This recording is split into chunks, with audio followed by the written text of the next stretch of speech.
Bismillahirrahmanirrahim.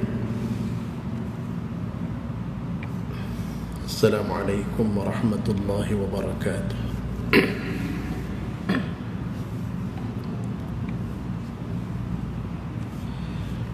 Alhamdulillahi rabbil alamin.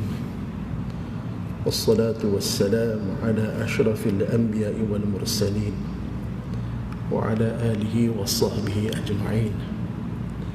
Subhanaka la ilma lana illa ma 'allamtana innaka antal alimul hakim. Wa la hawla wa la quwwata illa billahil aliyyil azim.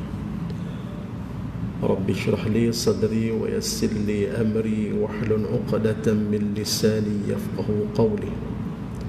Rabbi zidni ilman wa 'amalan ya akramal akramin. Amma ba'd.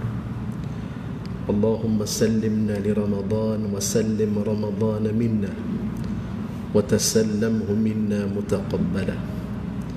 Ya Allah, berilah keselamatan kepada kami untuk menghadapi Ramadan. Berilah kesejahteraan Ramadan untuk kami, dan terimalah ibadah Ramadan daripada kami dengan sebenar-benar penerimaan. عن ابن عمر عن النبي صلى الله عليه وسلم قال: بني الإسلام على خمس، على أن يوحد الله وإقام الصلاة وإيتاء الزكاة وصيام رمضان والحج. فقال رجل: الحج وصيام رمضان؟ قال: لا، صيام رمضان والحج. هكذا سمعته من رسول الله صلى الله عليه وسلم. أخرجه مسلم في صحيحه. Daripada Ibn Umar radhiyallahu anhu, daripada Nabi sallallahu alaihi wasallam bersabda, Islam dibangun di atas 5 rukun: mentauhidkan Allah, mendirikan salat, menunaikan zakat, berpuasa Ramadan, dan menunaikan haji. Lantas seorang laki-laki bertanya, apakah haji dahulu dan kemudian puasa Ramadan turutan dia? Nabi menjawab, tidak, puasa Ramadan dan kemudian barulah haji. Demikianlah aku mendengar daripada Rasulullah sallallahu alaihi wasallam. Hadis riwayat Muslim. Tuan-tuan, puan-puan, sidang jemaah yang dirahmati Allah Ta'ala sekalian, untuk kita berbincang tentang fiqh al-mizan pada malam ini, suka kita ulang kaji sekejap tentang puasa Ramadan yang akan tiba tak lama lagi.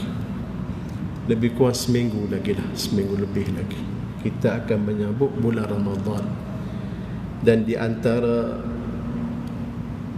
kewajipan ataupun etika kita apabila kita menyambut Ramadan ini, sebagaimana doa yang Nabi sallallahu alaihi wasallam ajar tadi, berdoa biarlah Ramadan datang kepada kita dengan penuh kesejahteraan dan kita pun bersedia menyambut Ramadan.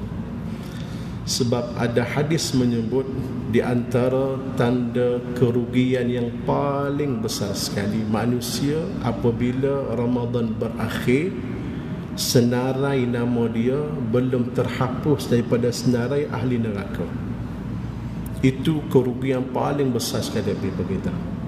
Maknanya Ramadan inilah peluang yang terbaik untuk kita menjadikan dan meletakkan diri kita dalam senarai ataupun list ahli-ahli syurga yang akan masuk syurga kelak, insya-Allah. Berkenaan dengan Ramadan ini, pada malam ini suka saya menyebut tentang 2 perkara. Okey, 2 perkara. Pertama, bilakah kita akan memulakan puasa Ramadan? Dengan kata lain, bilakah bermula 1 Ramadan pada tahun ini? Al-maklumlah, masyarakat Islam kita di Malaysia ni, dia kadang-kadang dia nak sensitif sedikit. Mungkin raya puasa awal, puasa lewat, raya awal, raya lewat. So elok pada malam ini kita buat sedikit penjelasan dari sudut ilmu astronomi, ilmu falak syar'i.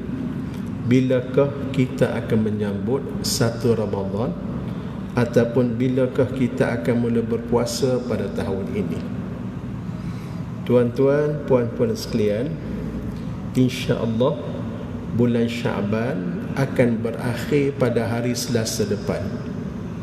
Hari Selasa depan 17 Februari minggu depan merupakan hari terakhir bulan Syaban, 29 bulan Syaban. Dari sudut ilmu astronomi, bulan-bulan Hijri ini dia setakat 29. Yang umumnya, yang standard 29, 30 tu tambahan. Dia berbeza dengan bulan takwim ataupun kalender Masih, dia 30-31. Kita 29-30. Maka 29 Syaban akan jatuh pada hari Selasa 17 Februari. Maka pada hari tersebut kita akan pergi meneropong, ataupun dia panggil mencerap, ataupun meru'yah anak bulan. Okey. Meru'yah anak bulan ni tuan-tuan bukan satu kerja yang mudah. Kalau orang tanya saya kata, kalau tuan-tuan rasa mencari buah durian yang jatuh dalam kebun di waktu malam gelap gelita, nak cari susah, anak bulan lagi susah nak cari. Anak bulan ni bukan kerja main-main, bukan setiap orang dapat lihat anak bulan. Nama lagi anak bulan, mana bulan tu masih lagi kedudukannya kecil. Apa maksud kecil? Maksudnya bulan tu tetap bulat, dia bukan berubah saiz dia. Cuma cahaya yang nampak di bulan pada waktu itu terlalu amat tipis sekali. Cahaya yang terbentuk pada tubuh bulan terlalu amat tipis sekali. Dia berbentuk macam huruf ba ataupun huruf ra, di mana tanduknya ke atas, dagu dia ke bawah. Untuk menentukan anak bulan ini, kita memerlukan kepada data astronomi, ataupun lebih tepat data juru ukur, data ukur. Data inilah yang dipanggil dalam ilmu fiqh sebagai hisab. Hisab ni bukan bermakna kiraan matematik kalkulator semata-mata, tidak. Hisab ni bermaksud data. Apakah data yang kita ada, info yang kita ada. So data dan info tersebut juga digunakan oleh jawatankuasa melihat anak bulan untuk menentukan kedudukan anak bulan dan di mana anak bulan dapat kelihatan. Untuk pada hari 29 Syaban ini, untuk makluman tuan-tuan, pada hari mencerap dia akan berlaku salah satu daripada 3 situasi ataupun 3 fenomena. Kalau kita buat ringkasan, hari 29 ni anak bulan akan berlaku 3 situasi sama ada. Pertama, anak bulan masih belum wujud. Kita panggil belum ada. Istilah mudah, masih belum dilahirkan lagi.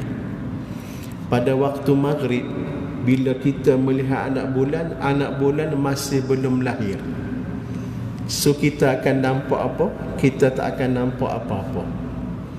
Dan mustahil anak bulan akan kelihatan sebab dia belum wujud ataupun belum lahir lagi. Itu situasi yang pertama. Situasi yang kedua, anak bulan sudah wujud ataupun sudah lahir tapi tak cukup syarat. Ada juga. Pada waktu maghrib, pada waktu kita melihat anak bulan, fenomena ataupun situasi kedua, anak bulan sudah pun ada tapi tak cukup syarat. Tak cukup syarat ni panjang perbahasan dia, tapi kita panggil tak cukup syarat. Anak bulan sebegini pun kita tidak akan dapat melihat, kerana bentuknya yang masih kecil, bentuknya yang tersangat halus. Situasi ketiga ialah anak bulan sudah pun lahir dan cukup syarat, yang dipanggil syarat imkanur ru'yah, syarat keboleh nampakkan anak bulan, tu dia panggil syarat.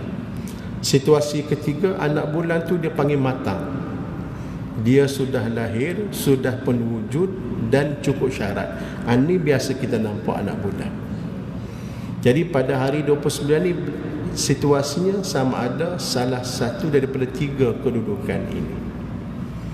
Untuk makluman tuan-tuan, pada hari Selasa depan ni, apakah situasi anak bulan? Situasi anak bulan pada 29 Syaban 17 Ramadan ialah situasi yang pertama. Apa maksud dia? Anak bulan masih belum wujud ataupun lahir. Anak bulan masih belum wujud ataupun lahir. Jangan kita ingat anak bulan ni sentiasa ada. Tidak. Ada ketikanya anak bulan ni ada pun tak ada. Wujud masih belum wujud, dia masih belum lahir. Dengan kata, gunalah teropong sebesar kapal terbang sekalipun, kita tak mampu melihat anak bulan sebab dia belum ada. Itu dia. Ini situasi pada hari Selasa ini. Kalau kita melihat kepada data, bukan setakat di Malaysia, bahkan seluruh dunia, pada hari Selasa ini anak bulan tidak mungkin dapat dilihat, mustahil dapat dilihat di mana-mana tempat di seluruh dunia di atas peta gelap dunia. Dan di Malaysia, termasuk dengan Sabah Sarawak, termasuk dengan Brunei, termasuk dengan Indonesia, Singapura, Thailand, semuanya tidak akan dapat melihat anak bulan. Jadi di atas kertas anak bulan masih belum wujud, maka esok belum lagi menjadi 1 Ramadan. Rabu 18 Ramadan, 18 Syaban, 18 Februari kita akan genapkan menjadi 30 Syaban. So bila Ramadan bermula pada hari Khamis, pada tarikh 19 Februari. Ya, pada tarikh 19 Februari itu bermula 1 Ramadan. Jadi kalau tanya bila kita perlu bersahur, hari Rabu itulah, malam tu, Rabu malam Khamis kita akan mula solat tarawih, dan pada pagi Khamis, awal pagi Khamis kita akan mula berpuasa, kita akan mula bersahur, dan hari Khamis merupakan 1 Ramadan. Itu kalau saya dapat terangkan secara ringkas kedudukan anak bulan Ramadan 1447 Hijri nanti. Jadi kalau dah tiba-tiba ada pihak, sekarang ni pun kadang-kadang banyak dalam media sosial ada pihak-pihak yang suka sangat berbeza. Kalau dia mendakwa, tiba-tiba dia nampak anak bulan, ini satu benda yang tidak masuk akal, dia panggil mustahil. Dalam perbincangan fiqh dia panggil ithbatun nafi. Dia ada ithbatul thubut, ada ithbatun nafi. Kita mensabitkan, kita mengesahkan benda yang tidak ada. Bila fiqh mengatakan anak bulan, bila astronomi mengatakan anak bulan masih belum wujud, fiqh kata siapa-siapa yang mengatakan anak bulan nampak, maka dakwaan dia boleh ditolak oleh pihak hakim. Kecuali kalau dia tunjuk video lah. Kalau dia tunjuk video, kalau dia tunjuk real, itu pun suatu benda yang mustahil. Itu berkenaan dengan anak bulan Ramadan. Anak bulan Syawal nanti kita akan terangkan dalam bulan Ramadan nanti. Kalau terangkan sekarang takut jadi kelang kabut. Kita akan terangkan bila sampai waktunya nanti. Okey. Jadi insya-Allah lah hari Selasa ni seluruh negara termasuk dengan negara Arab, termasuk seluruh dunia akan cuba melihat anak bulan. Okay. Untuk makluman tuan-tuan, sedikit makluman, pada bulan 12 baru ni kita ada sidang kemuncak astronomi falak syar'i yang dibuat di Putrajaya, dan kita memanggil pakar-pakar bukan setakat dalam negeri, bahkan luar negeri, termasuk daripada UK, termasuk daripada Dubai, daripada Turki kita panggil, dan kita berbincang melihat setakat manakah isu kenampakan anak bulan ini dapat kita selaraskan dan harmonikan. Alhamdulillah, kebanyakan negara-negara luar mereka kagum dengan cara prosedur Malaysia untuk melihat anak bulan. Okay? Untuk makluman tuan-tuan, dia ada prosedur untuk melihat anak bulan. Okay? Ahli jawatankuasa dilantik orang yang berpengalaman dalam melihat anak bulan. Dia bukan semudah mana-mana pihak, tidak. Orang yang ada authority, orang yang ada kemampuan ilmu. Dan yang kedua, kita ada data, kita ada jadual anak bulan. Mana kalau tiba-tiba ada orang mendakwa sebaliknya, kita kata sila bawa bukti, sila bawa data untuk kita comparekan dan kita nilaikan. Dia sampai begitu sekali. Tuan-tuan boleh dalam buku prosedur JAKIM, prosedur melihat anak bulan ru'yah JAKIM, memberitahu jikalau ada mana-mana pihak selain daripada rombongan melihat anak bulan, lihat anak bulan. Kalau tuan-tuan melihat anak bulan, okay, tuan-tuan sila bawa bukti tersebut kepada pihak pejabat mufti masing-masing. Tidak boleh tiba-tiba dapat anak bulan, tiba-tiba tuan mendakwa melihat anak bulan dan isytihar di media sosial kenampakan anak bulan. Ini bercanggah dengan kerangka perlembagaan Malaysia. Kerana kuasa agama, kuasa termasuk isu prosedur melihat anak bulan dan pengisytiharan pengumuman tarikh puasa hari raya adalah merupakan kuasa majlis raja-raja. Itu kena ingat. Jadi kalau tiba-tiba tak apa, kalau tiba-tiba ada orang mendakwa, tak ada masalah, sila jumpa kami dan tunjukkan bukti. Setakat ni belum ada pihak yang datang tunjukkan bukti kepada kita secara real. Malaysia, pejabat agama, pejabat mufti terbuka. Sebab anak bulan ni bukan milik kita, milik Allah Subhanahu wa ta'ala. Kalau tiba-tiba ada orang mendakwa saya melihat anak bulan, sila kemukakan bukti. Jangan cakap kosong sahaja, dia akan menimbulkan havoc, fauda di kalangan masyarakat. Bawa bukti kepada kita dan kita tengok dan kita boleh nilaikan. Tak ada masalah. Sebab anak bulan ni sebiji je Allah Ta'ala buat di seluruh dunia. Kalau apa yang kita nampak, itulah yang tuan-tuan akan nampak. Sama sahaja. Jadi tidak ada isu perbezaan dan sebagainya kalau kita betul-betul berteraskan kepada ilmu astronomi.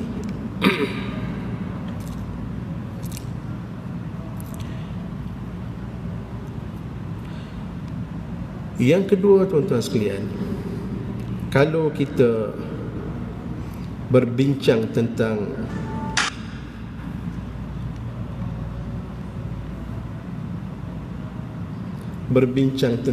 puasa, suka kita sebutkan puasa ni merupakan ibadah. Puasa ni merupakan ibadah, semua orang tahu. Dan puasa ni merupakan rukun Islam yang ketiga, yang keempat, keempat. Maknanya kena buat.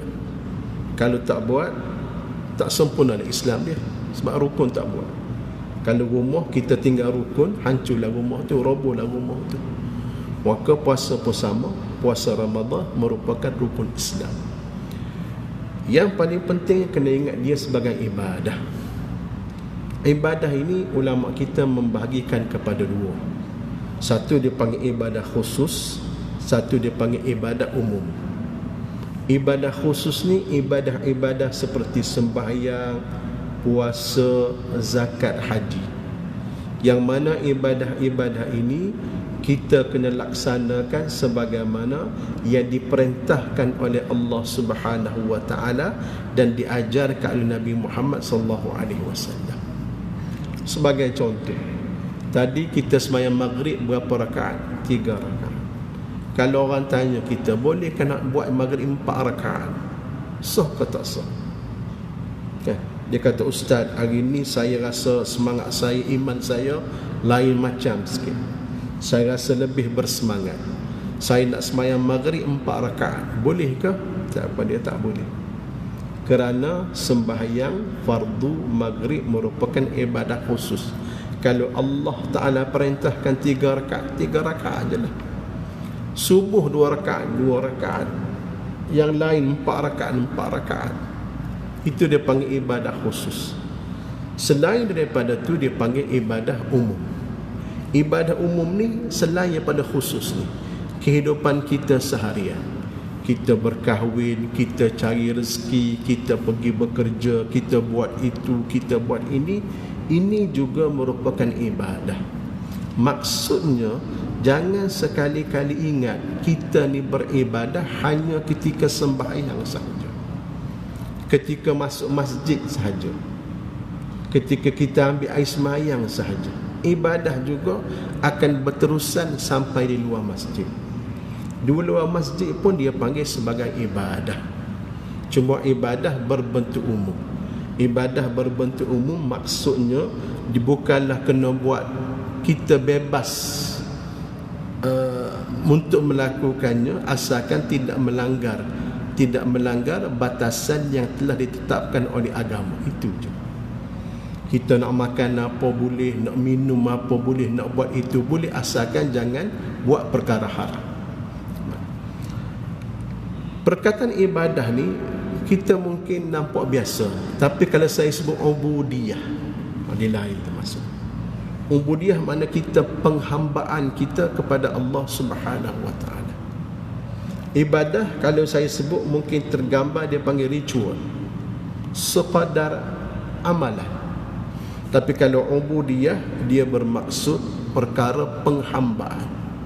Kita selalu kena ingat kita ni hamba Allah Ta'ala setiap masa. Walaupun kita rasa kuat, kita rasa sihat, kita gagah, kita ada harta, kita boleh buat apa saja, kita ni ada Allah Ta'ala atas kita. Kita ni hamba Allah Ta'ala yang Allah Ta'ala boleh jemput bila-bila masa saja. Allah Ta'ala boleh buat kita sakit, Allah Ta'ala boleh buat kita miskin, Allah Ta'ala boleh buat apa saja. Jadi ubudiyah ini mesti ada ketika berpuasa. Kalau orang tanya apa maksud ubudiyah ketika berpuasa, apa maksud ubudiyah ketika berpuasa, saya sebut beginilah tuan-tuan. Kalau saya sebut istilah ni, tuan-tuan mungkin dapat boleh gambarkan antara sekadar beramal dengan ubudiyah penghambaan. Kalau saya sebut istilah berkhutbah, membaca khutbah dengan berkhutbah, lain kan maksudnya? Membaca khutbah, baca dah, tapi kalau berkhutbah, lain maksudnya.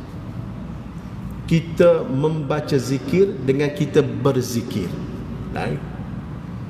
Membaca zikir ni kadang-kadang mulut ya. Tak imam baca, kita baca. Tak imam tak baca, kita pun tak baca. Kita pun makna pun tak ingat. Itu dia panggil membaca zikir. Tapi kalau berzikir memang datang daripada kehendak kita sendiri. Kita memahami maksud zikir, mengapa kita baca zikir ni, itu dia panggil berzikir.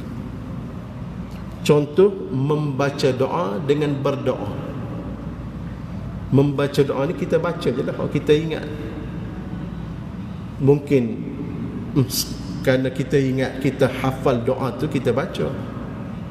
Tapi kalau kita berdoa, itu kita minta sungguh-sungguh dengan Allah Subhanahu wa ta'ala, datang daripada hati kita. Jadi ubudiyah ni tadi, ubudiyah ni makna berdoa, ubudiyah makna berzikir, ubudiyah makna berkhutbah. Begitu juga ubudiyah ketika berpuasa. Apabila ada ubudiyah ketika berpuasa, dia akan memberi kesan kepada kehidupan kita. Tu je cerita dia. Bila kita melaksanakan puasa dengan sebenar-benar ubudiyah kepada Allah Ta'ala, dia akan memberi kesan kepada diri kita. Sebab tu Nabi bersabda, man sama ramadana imanan wa ihtisaban ghufira lahu ma taqaddama min dhanbi. Barang siapa yang berpuasa kerana sebenar-benar mengharapkan pahala dan kerana beriman dengan Allah Ta'ala akan ampunkan dosa-dosa terdahulu. Illa siyam fa innahu li wa ana ajzi bih. Hadis lain menyebut puasa ni tak ada orang tahu. Sembahyang orang nampak, puasa orang tak nampak. Kan? Sebab dia bukan makan dan minum. Kalau kita masuk bilik air pun kita minum air, kita isap rokok pun orang tak tahu. Tapi mengapa kita melakukan? Kerana Allah Ta'ala. Dan falsafah puasa ini, nafsu kita ni, syaitan, iblis ni, dia dari sudut falsafah dia, nafsu kita ni, kalau kita beri satu tekanan, satu benda berat, dia boleh lawan, dia boleh, jiwa dia tak ada masalah. Iblis ni, kalau kita bakar ke dia, dia tak ada masalah, dia boleh bertahan. Kalau kita buat perkara-perkara berat, dia boleh bertahan. Sebab itulah kadang-kadang orang sanggup pergi mendaki gunung, berbahaya, masuk hutan, sekali jiwa dia boleh, tak ada masalah. Tapi jiwa ni dia akan lemah bila dia lapar dan dia dahaga. Tuan-tuan, kalau tuan-tuan lapar, boleh buat kerja. Tengah hari tadi tak makan nasi, masuk pejabat, walaupun ada aircon, ada laptop, ada meja, tak boleh buat kerja kerana masalah. Nafsu pun sama. Nafsu ni kalau kita asak dia, kita bakar dia, kita letakkan api, dia boleh tahan. Tapi kalau tak ada makanan, habis lalu dia. Maka untuk membentuk diri kita ni, lapar dan dahaga tu sebenarnya ubudiyah kepada Allah Ta'ala. Lapar, puasa, tak lapar. Dahaga, memang dahaga. Kerana apa? Untuk memberi kesan kepada kehidupan kita. Untuk memberi kesan. Walaupun kalau kita lihat puasa kita ni baik dah, baik hati dah. Puasa orang lain kadang-kadang sampai berhari-hari. Puasa di kalangan ajaran agama lain, kan kadang-kadang kena tak boleh makan nasi berhari-hari, kena pergi bertapa. Islam tak ajar. Islam pagi sampai maghrib je. Ada juga berpuasa tapi boleh minum susu, ada. Nasi tak boleh makan, nasi kerabu tak boleh, nasi belauk tak boleh, nasi ayam gempuk tak boleh, burger tak boleh makan, tapi susu boleh minum. Islam duduk pertengahan. Tak boleh makan, tak boleh minum, tak boleh buat perkara membatalkan puasa, tapi maghrib, daripada subuh sampai maghrib malam. Kerana apa? Kerana Islam nak mendidik manusia, bukan nak menyeksa manusia. Ini dia panggil falsafah dia. Maka apabila kita lapar dan kita minum, pada masa itu jiwa kita akan bersih, jiwa kita akan segar, jiwa kita akan mengalami perubahan untuk menilai dunia dari kacamata seorang yang beriman. Mungkin sebelum ni perut kita sentiasa penuh, setiap saat kita boleh makan, setiap saat kita boleh minum. Maka kita ialah solat, kita hidup, tapi mungkin kita ni nafsu tu menyelubungi hidup kita. Tapi bila kita lapar, kita tinggalkan makan dan minum, seseolah kita letak nafsu tu di tepi. Kita membuka ruang dimensi baru, melihat dunia dari perspektif seorang yang beragama. Itu dipanggil falsafah. Sebab itulah kalau tuan-tuan tengok contoh bagaimana sahabat menyambut Ramadan, bagaimana sahabat menyambut Ramadan. Antaranya Sayyidina Umar radhiyallahu anhu. Sayyidina Umar salah satu daripada Dia panggil perubahan. Bila datang Ramadan ni, dia pergi tolong hidupkan lampu-lampu di masjid. Ialah zaman dulu ni bukan ada elektrik macam kita, maka nak suruh orang datang solat ramai-ramai, maka Sayyidina Umar ni orang yang menghidupkan lampu-lampu di masjid. Okay? Sehingga kan Sayyidina Ali pernah puji dia, nawwarallahu laka ya ibn al-Khattab fi qabrika kama nawwarta masajidallahi bil Quran. Allah kata, semoga Allah Ta'ala kamu ni masuk mati esok nanti Tuhan akan cahayakan kubur kamu kerana kamu tolong hidupkan lampu. Maknanya Umar ni bila masuk bulan Ramadan berlaku perubahan, masjid ni tempat dia. Selalu datang ke masjid. Mungkin kita tak boleh nak buka lampu dah sebab ada tukang buka lampu, tapi ikatan dengan masjid tu ada bila datang Ramadan. Satu. Sayyidina Anas bin Malik pula berkata, apabila masuknya Sya'ban, kaum muslimin akan menyemak semula mushaf Quran mereka sebagai persiapan kepada Ramadan. Kana al-muslimun idza dakhala Sya'ban inkabbu al-masahif faqara'uha. Yang kedua, kalau kita nak tengok perubahan kita bulan Ramadan ni, maksud ubudiyah penghambaan ni Quran. Quran tak boleh tinggal bulan Ramadan. Lepas tu nak tinggal apa? Tinggal handphone tu lah, tinggal televisyen, tinggal perkara-perkara yang melalaikan. Quran ni paling utama. Sebab tu Nabi SAW antara amalan bulan Ramadan tadarus Quran dengan Jibril. Amalan tadarus ni bukan satu benda yang baru. Sebenarnya Nabi dan para sahabat melakukannya. Mana satu contoh bagaimana dia panggil ubudiyah dalam berpuasa Ramadan, Quran. Kena rajin baca Quran. Hak tak pandai, kena pandai baca Quran. Yang pandai, hafaz pula Quran. Hafalah, tak boleh hafal semua Quran pun, hafal surah-surah yang lazim. Yang sudah hafal, ambil peluang untuk kita ni tengok memahami makna-makna Al-Quran. Masya Allah, sekarang ni kalau kita tengok banyak cetakan-cetakan mushaf Al-Quran di Malaysia ni yang dah ada makna. Bukan setakat ada makna, ada penjelasan pula di tepi, di ruang tepi tu. Ambil peluang. Bila baca Quran, cuba tengok makna sekali. Kerana Quran ni sendiri, dia akan mencorak kehidupan kita. Dia akan memberi perubahan dalam kehidupan kita sebagai seorang Muslim. Salafus Salih pernah menyebut keberkatan masa. Keberkatan masa. Kita ni ada 24 hours ni, 24 jam. Tapi 24 jam pun orang ni nampak produktif, kita ni malas. Salah satu daripada cara untuk memastikan masa tu berkat, sentiasa produktif, baca Quran. Salafus Salih menyebut setiap kali kami membaca Quran, kehidupan kami harian berkat. Buat kerja boleh selesai, ada urusan dapat disempurnakan, ada masalah dapat diselesaikan. Lagi banyak kami tambah Quran, lagi berkat hidupkan. Itu dia. Jadi kalau tuan-tuan nak hidup tuan-tuan ni berkat, nak produktiviti, apalah aku ni, orang lain pun 24 jam, aku pun 24 jam. Orang lain pun pakai jam sama dengan jam aku. Tapi sebab apa aku tidak produktiviti? Antara sebabnya, kata Salafus Salih, kerana kita meninggalkan Al-Quran. Kerana bahkan baru ni ada pendakwah kita semasa menyebut manusia yang membaca Al-Quran, mendamping, sentiasa berdamping dengan Al-Quran, tidak akan mendapat depression.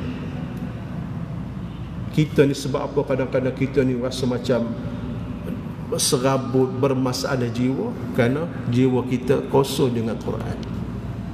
Quran merupakan penawar yang paling terbaik buat manusia. Dan sahabat Nabi bila datang Ramadan, antara ubudiyah dia Quran. Sebab tu kita cubalah sebaik mungkin untuk kita ni bila datang Ramadan, jangan tinggal Al-Quran, ambil peluang. Nak hafal Quran pun bagus. Guru saya pernah menyebut, kalau nak hafal Al-Quran, nak hafal macam surah Al-Kahfi ke, surah Ar-Rahman ke, surah Yasin ke, bacalah ketika bulan, bacalah ketika Ramadan. Dan akhir sekali, persiapkanlah diri kita dengan kesungguhan dalam melakukan amal-amal soleh. Dan yang paling penting sekali, jangan tinggal berdoa ketika Ramadan. Ambil peluang setiap masa. Rajin ke malas, angkat tangan. Ada wuduk ke tak ada wuduk, dalam masjid ke dekat kereta ke, ambil masa untuk memohon doa dengan Allah Ta'ala. Mana tahu sepanjang bulan Ramadan tu ada doa kita yang Allah Ta'ala makbulkan, iaitu memberi perhatian kepada kita semua. Dan antara juga maksud ubudiyah ni, sepatutnya bulan Ramadan ni janganlah makan banyak sangat. Ni statistik menunjukkan makanan paling banyak dibuang oleh umat Islam ketika bulan puasa. Kan pelik tu kan, ya? Perbelanjaan paling tinggi umat Islam ketika bulan puasa. Kan terbalik tu kan. Membuang masa tidak produktif paling banyak umat Islam ketika bulan puasa. Kan tak masuk akal semua tu kan. Jadi kena revise balik. Walaupun adanya pelbagai pasal-pasal dan sebagainya, kita umat Islam mesti ingat puasa ni merupakan satu ubudiyah yang datang jarang-jarang, yang perlu kita rebut untuk mendapat redha Allah Subhanahu wa taala. Jadi tuan-tuan sekalian, sekadar itu dah sedikit ulang kaji kita fiqhul mizan kita berkenaan dengan Ramadan. Mudah-mudahan Ramadan datang kali ini paling kurang kita semua dibebaskan daripada api neraka dan kita semua masuk sebagai ahli syurga Allah Subhanahu wa taala. أقول قولي هذا وأستغفر الله العظيم لي ولكم. السلام عليكم ورحمة الله تعالى وبركاته.